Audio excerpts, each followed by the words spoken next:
Ahora recibimos a Maribel Gordón, candidata a la presidencia de la República por la libre postulación. Buenos días a todos y todas.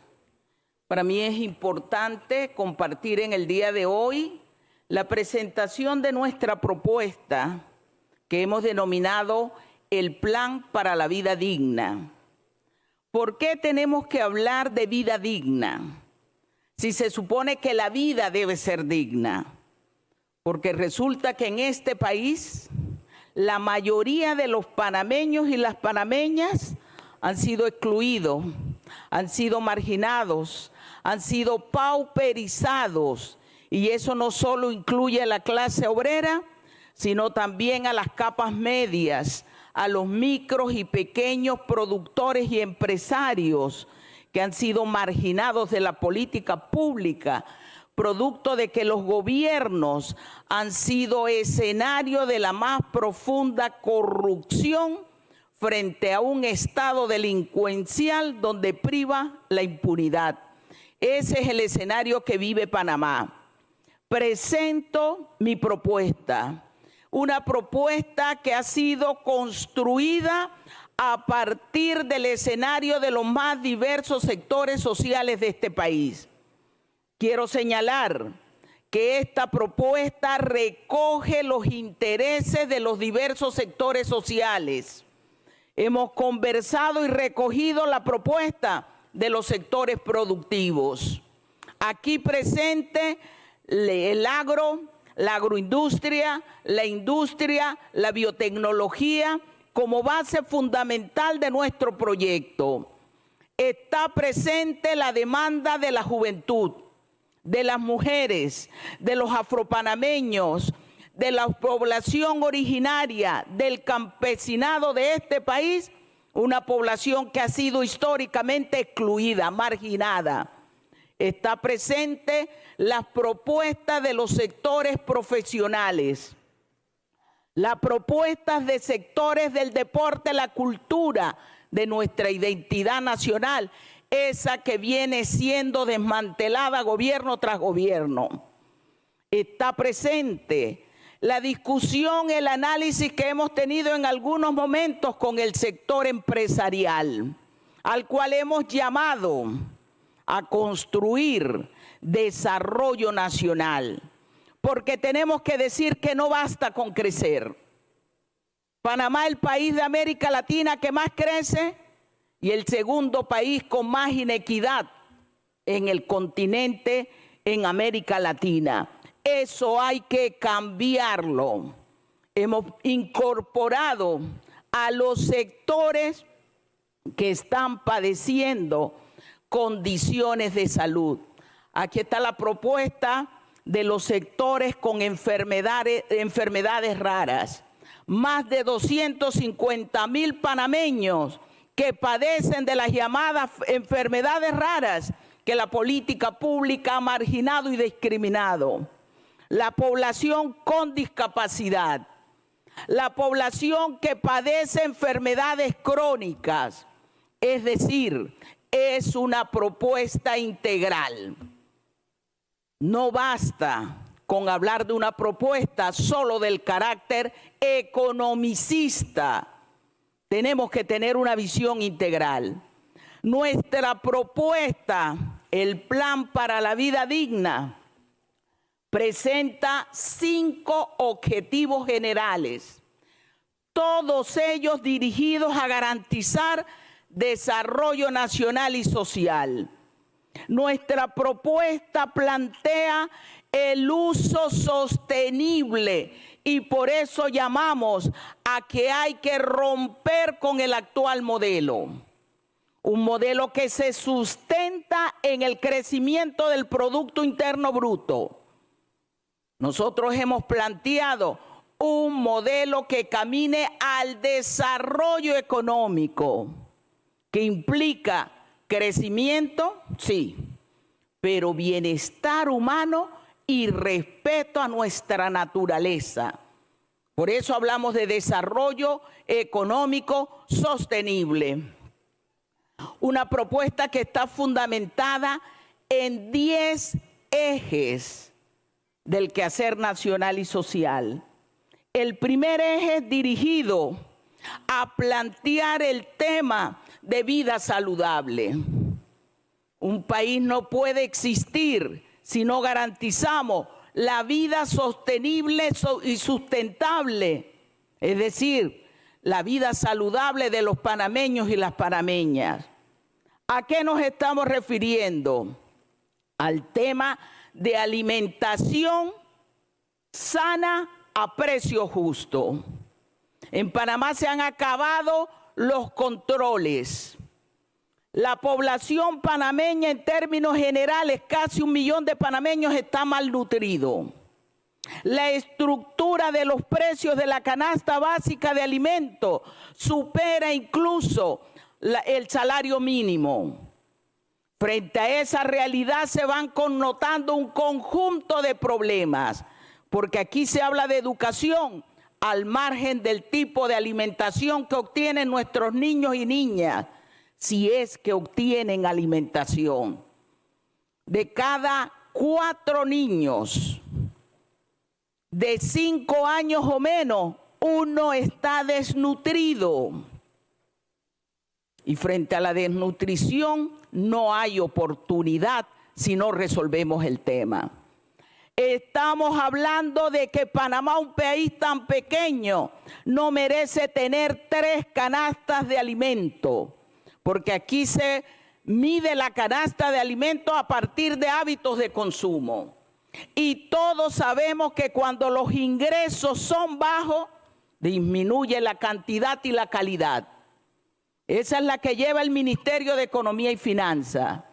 Aquí hay una canasta del precio más bajo, la que nos pone a comprar desde Darién hasta Chiriquí, Bocas del Toro, buscando el precio más bajo, que generalmente es el de inferior calidad. Es la que lleva quienes dicen regular precios o controlar o fiscalizar precios. Y existe además la canasta saludable, esa que ustedes no conocen.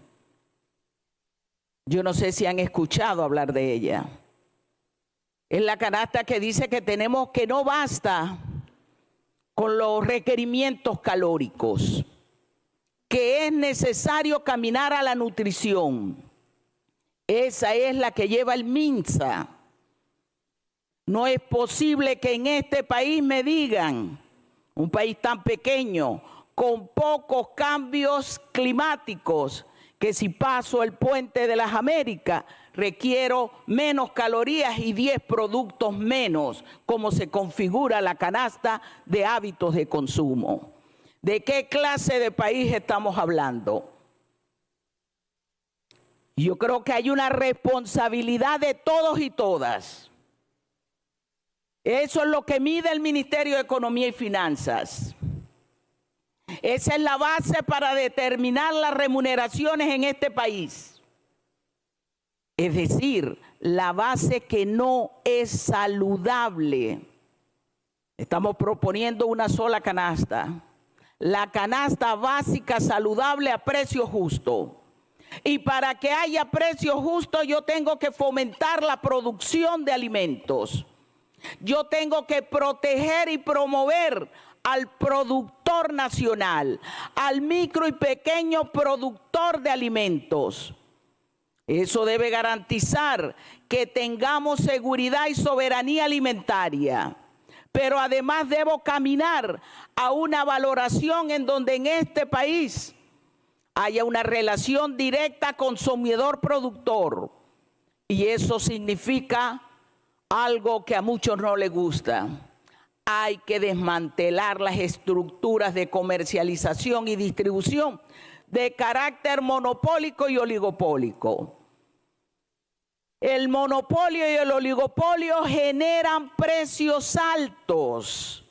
Esa es una realidad económica, porque un productor o un conjunto de productores se ponen de acuerdo e imponen precios.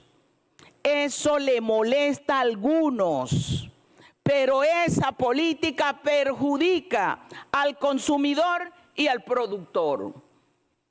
Entonces es parte de lo que hemos llamado necesidad de corregir. Cuando planteé regular márgenes de ganancia a la cadena de comercialización y distribución, algunos se asustaron, otros se molestaron. El sector empresarial me estoy refiriendo, pero quiero decirles que eso se aplica en economías de países desarrollados, porque la teoría económica reconoce al monopolio y al oligopolio como imperfección del mercado. Se aplica en Estados Unidos, en Canadá, en Suiza. Hay que cerrar las estructuras monopólicas y oligopólicas y es base de garantizar alimentación sana a precio justo. Estoy hablando de agroecología, que significa producción sana de alimentos. Y esto lo he conversado con los productores, lo he conversado con los industriales. Estamos hablando de salud, de educación, de vivienda, de acceso al agua potable como derecho. La política económica neoliberal que se aplica en este país desde el 79 ha generado el desmantelamiento de derechos, ha generado el desmantelamiento de lo que ustedes llaman seguridad jurídica, porque la mayoría de los panameños y las panameñas no tienen seguridad jurídica. Aquí no se le ha garantizado el derecho a la educación. Yo estoy hablando de educación como derecho, de educación pública desde el parvulario hasta la universidad. Yo estoy hablando de una educación comprometida con el desarrollo nacional y social. Algunos se asustarán. Quiero decirles que Finlandia, que ustedes tienen preocupación por las pruebas estandarizadas, lo primero que hizo fue hacer pública la educación hasta la media para garantizar oportunidad.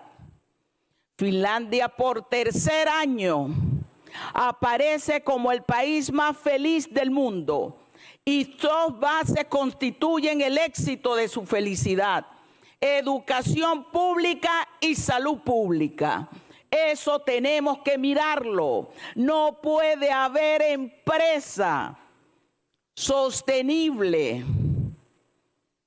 No puede haber empresa que genere bienestar si la mayoría de los panameños y las panameñas está condenado a la miseria. Y eso es lo que estamos planteando. Y por eso hemos llamado al sector empresarial a incorporarse a una política de desarrollo nacional y social. Entiendo, su objetivo es la ganancia, pero la ganancia, para que se realice, requiere de una población con poder adquisitivo. Desde antes de la pandemia, aquí el poder adquisitivo venía disminuyendo. El agua tiene que ser un derecho. El agua no puede ser privatizada. Y eso lo he manifestado con fuerza. Porque si es privatizada, esa población que devenga salario mínimo o que no tiene ingreso, esa población que vive en informalidad laboral, no tendrá derecho a ese recurso. Entonces lo que tenemos que ver, una población enferma no gesta productividad laboral, que es lo que siempre se nos señalan, porque no tienes las capacidades físicas y mental para realizar con éxito un proceso de producción. Estamos hablando de salud preventiva. Eso es necesario. El problema es que aquí se ve en la enfermedad del negocio. Y cuando se ve en la enfermedad del negocio, lo que hacen los gobiernos es la privatización. Me decía el gremio médico, 30% de la población panameña está invisibilizada del sistema de salud.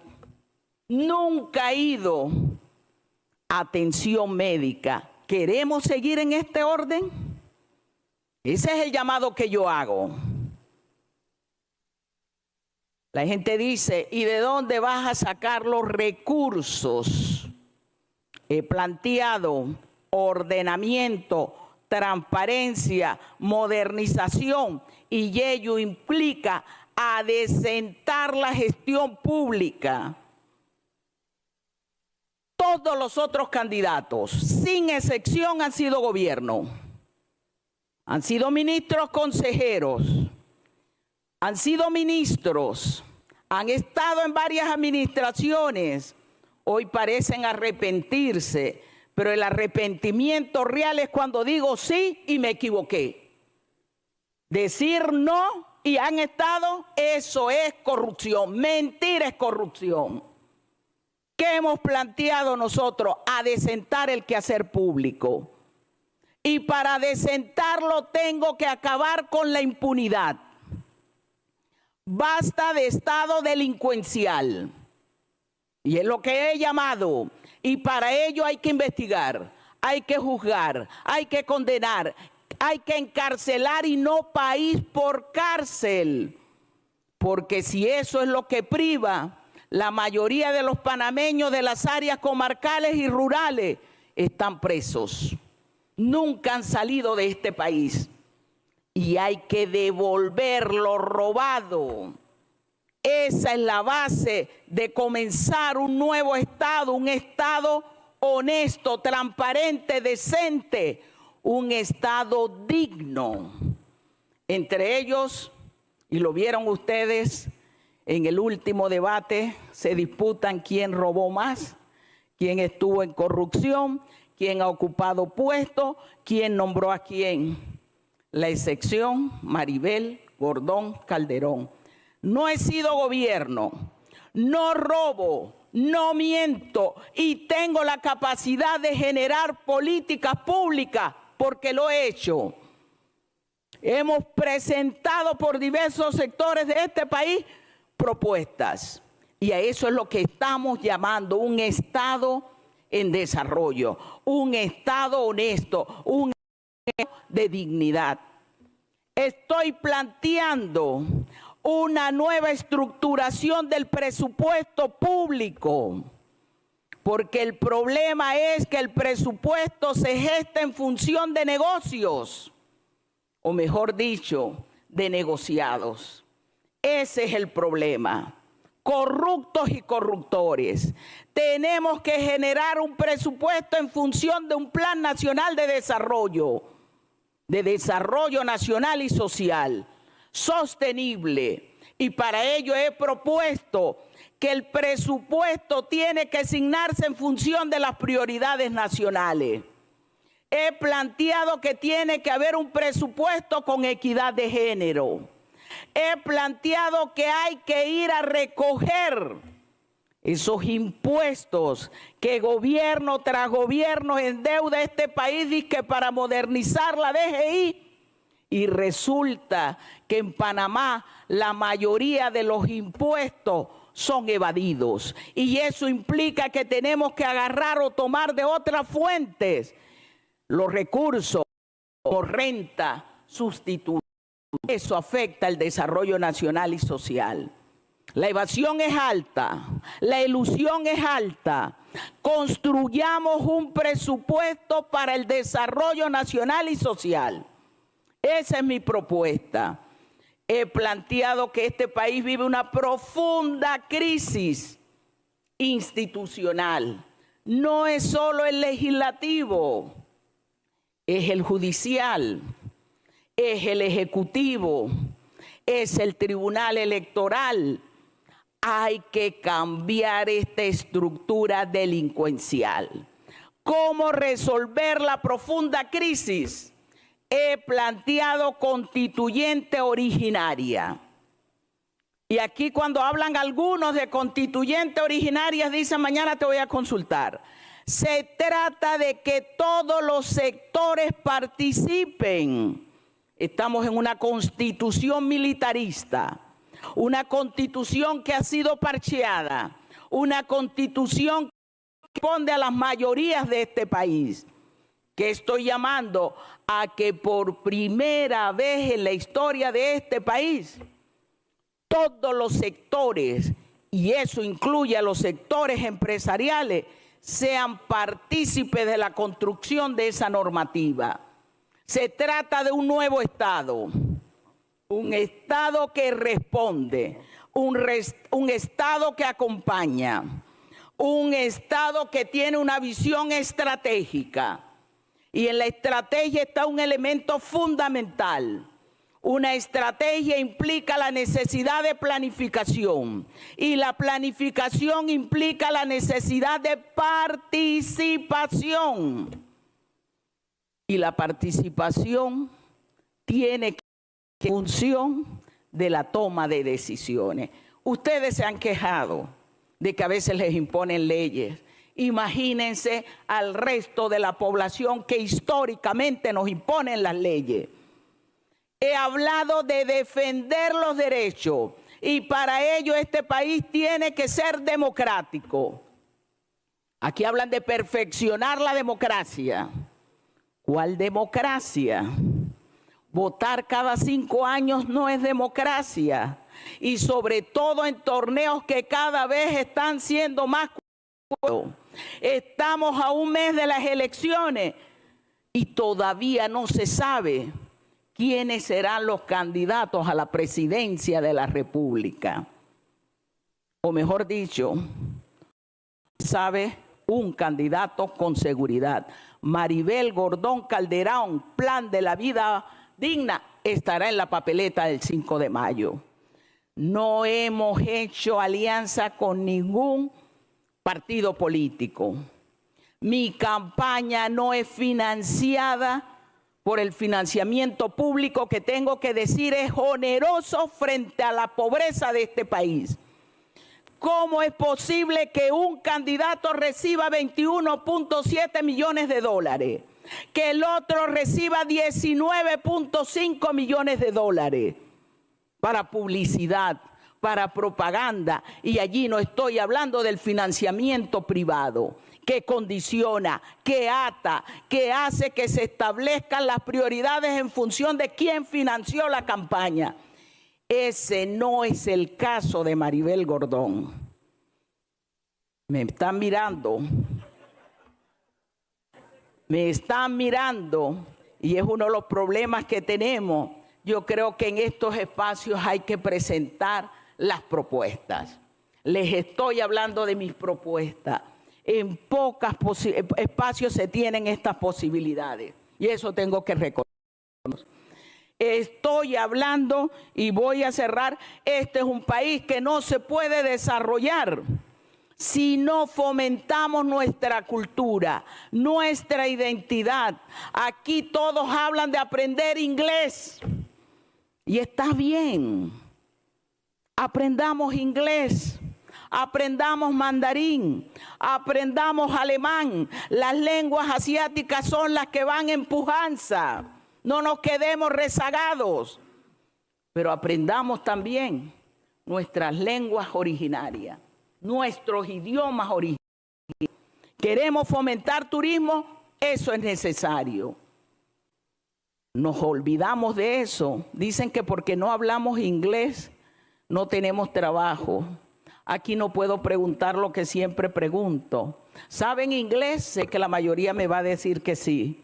Y todos trabajan. Pero no es lo que le pasa a la juventud, que me ha pedido que sus títulos tengan validez. Porque se gradúan de economista y trabajan de otra cosa.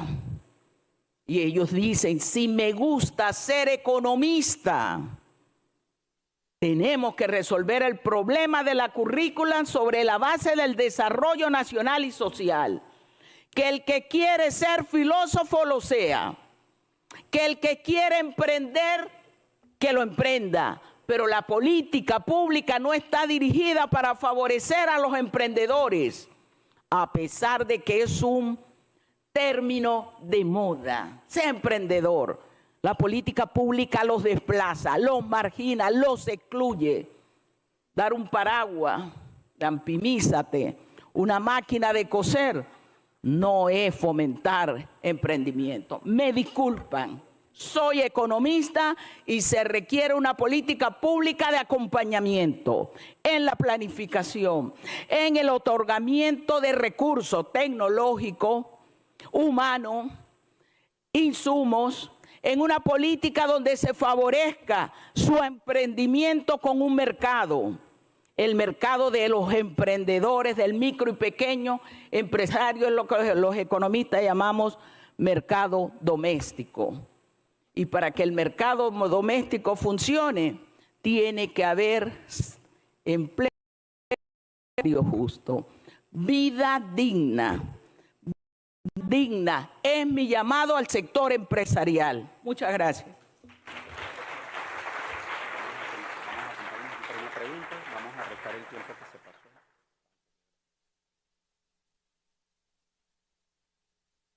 Le indicaba a la profesora Maribel Gordón que el tiempo que se ha excedido será descontado de las preguntas que le va a realizar Adela Coriat. Usted debe tomar la pregunta del recipiente. Profesora, ¿lo vamos a contestar desde allá? Ah, el detalle, profesora, con razón. Por favor, siéntese, por favor, profesora. Pues puede sacar 2 papelitos y yo con mucho gusto se los leo cuando tenga tiempo. Adela Coriat, es importante indicar que le queda 4 minutos con 30 segundos porque hemos descontado del tiempo que se excedió. ¿Un papelito o 2? Profesora, ¿podrá responder 2 preguntas en 2 minutos 15 cada una? Si quiere una con 4 minutos. ¿Cuál la que le guste? Sí, las 2 preguntas entonces. Venga, la organización nos indica profesora, que le vamos a dar las 2 preguntas. Escójame 2 papelitos y me los pasa. Vamos a darle los 10 minutos, nos indica la organización. Ok, profesora, yo le voy a leer los papelitos. Usted después toma el micrófono y me responde, trate de responder en el tiempo. Esta pregunta tiene que ver con innovación y desarrollo tecnológico. Investigación, el desarrollo tecnológico y la innovación son hoy los principales conductores del crecimiento económico y la competitividad, el desarrollo social y la cultura. Para muestra, un rezago importante en esta materia. Panamá, muestra un rezago importante en esta materia. ¿Cuál será la inversión política específica de su gobierno para impulsar esto, la investigación y el desarrollo de innovación? Esta es un momentito, y de una vez le voy a leer la otra para que ya la tenga consigo. Y tiene que ver sobre educación, profesora. Para que la población panameña pueda alcanzar un futuro más prometedor, es fundamental que cada panameño tenga una base educativa sólida para poder aspirar a un trabajo digno o emprender por mérito propio, ¿verdad? El cuarto estudio regional competitivo y explicativo realizado en el 2019 identificó un fuerte rezago en el desempeño educativo de Panamá en áreas clave muy críticas como la lectura, la escritura, matemáticas y ciencias. Lo conocemos. ¿Con qué propuestas logrará mejor las competencias del estudiantado en estos ámbitos? ¿Y cómo asegurará que los resultados sean los concretos? Aquí le dejo. Dele, profesora, gracias. Gracias. Voy a empezar por el orden lógico, educación, y de ahí vamos a innovación, desarrollo y tecnología. He dicho que la educación debe ser un derecho. Habla que la educación tiene un 7% del presupuesto, producto de una lucha, porque desde el 47 la ley decía que debía ser de 6% o más del Producto Interno Bruto, y ningún gobierno cumplió con ello. ¿Cumplió el que estrelló la estrella? No. Cuando hablamos de ese 7%, hay un conjunto de instituciones vinculadas, es decir, no es de Meduca. ¿Cuál es el enemigo principal de la educación? La desigualdad. y les traje la cifra de esto. 20% de las familias de menores ingresos promedian 5 años de escolaridad, mientras que el 20% con más recursos promedian 14 años. Allí la inequidad profunda. Pero aquí hay auxilios económicos para los que tienen el poder económico y político, que es lo que se viene evidenciando. Mientras que nuestros niños en la campiña, en las áreas rurales e incluso en las áreas urbanas, pasan vicisitudes para poder ir a la escuela. Entre ellas, no se alimentan adecuadamente. Pero sigo, las familias pobres no pueden seguir en el sistema.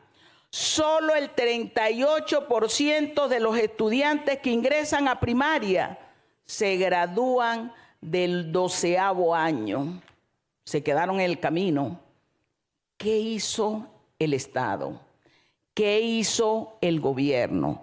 ¿Qué hemos hecho como país para rescatar a esa población? Ahí tenemos un problema serio. No se trata solo de gestión, porque cuando hablo de la gestión de la educación, corro a decir quién la administra.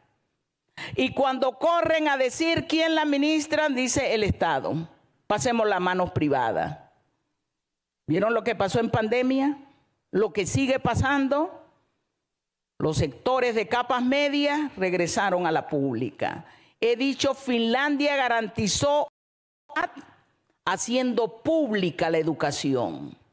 Nosotros estamos planteando que la educación debe ser integral, debe ser derecho, debe ser gratuita, debe apostar a la ciencia, a las humanidades, a la técnica, al conocimiento integral, que permita no solo estar en la competitividad que hoy llaman del mercado laboral, sino que permita la realización plena de la persona como base de la estructura educativa nacional. Para ello requiero saber hacia dónde va este país, para definir la currícula educativa. Y ahí es donde encontramos los déficits. En este país no se invierte en ciencia, en investigación, en tecnología, en desarrollo. Tenemos uno de los porcentajes más bajos en función del crecimiento económico, en el presupuesto nacional y en el Producto Interno Bruto. La innovación y la tecnología queda en un grupo reducido. Y allí viene el debate que lamentablemente el tiempo no nos da. ¿Qué tipo de tecnología requerimos? ¿Tecnología para qué? ¿Tecnología para quién? Porque no se trata de atiborrar de tecnología. Y aquí creen que cada gobierno lo comienza a hacer. Le doy una computadora a los estudiantes. Y dicen, aquí hay tecnología, todos los estudiantes, no hay internet, no hay luz, no hay software. ¿Tenemos tecnología? Eso es lo que hay que cambiar. Por eso yo insisto en planificar. La planificación nos permite tener la integralidad del país, nos permiten definir la política educativa, el sistema de educación y garantizar los recursos necesarios. Yo creo en la tecnología que hoy asusta a muchos, incluyendo a los empresarios. Nos van a desplazar. Estuve en el evento de los periodistas y apareció un robot de perrito y uno de una chica. Y yo digo, ¿y quién hizo ese robot y esa chica? Y hablan de inteligencia artificial, y para ser inteligente hay que tener capacidad de razonamiento. La inteligencia artificial lo que maneja es un conjunto de datos aleatorios Y a partir de ello configura una información, un documento, que estoy seguro que cualquiera de ustedes como empresario, si un trabajador le lleva eso, ustedes lo primero que hacen responsablemente es leer el documento. Te lo digo como educadora que soy. Busquen las inconsistencias que hay en esos documentos, porque te mezclan cosas que a veces son hasta antagónicas. No estoy en contra de la inteligencia artificial, advierto, creo que es importante, que tenemos que desarrollarla, pero tenemos que saber qué es. Yo creo que hay que invertir en innovación, en tecnología, y para ello yo tengo que crear las bases para investigar. Los educadores no pueden investigar, los estudiantes tampoco. Quienes producen no tienen ese margen para ir a la innovación y ponerla en práctica. Educación como derecho, compañeros. Perdón. Innovación, desarrollo, investigación, tecnología, conocimiento en función del desarrollo nacional y social, nunca por encima del ser humano, sino como un instrumento que genere las oportunidades, las facilidades a los seres humanos. Gracias.